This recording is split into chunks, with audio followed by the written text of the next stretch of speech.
जय जगन्नाथ शुभ सकाळ आपण मानके आज आपण मानके मुई उत्कटासन देखेबी ए आसनटा किन भलिया आकार रे हेबा आपण मानके मुई देखेबी आसंतु देखबा। ए आसन होचे चेयर उपरे आमे जनता करी आमे बससु सेंती करी आपण बिना चेयर रे आंठू भांगी करी बसबे।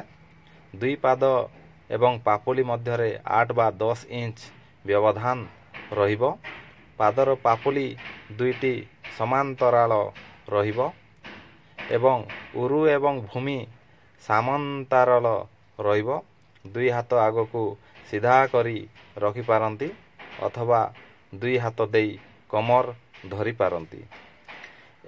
एटा समय होची आपण जेते संभव अवस्थान करि पारबे।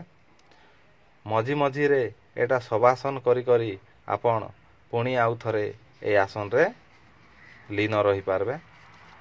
यार फल होची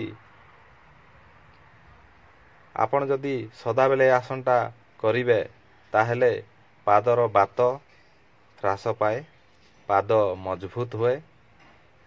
जेउ मानकर पाद दुर्बल से माने किछि दिन एही आसनटी अभ्यास कले एही आसन रो उपकारिता बहुत मात्रा रे बढ़िबो। सेति पई आपण माने ए व्यायाम को सदा सर्वदा जारी रखंतु।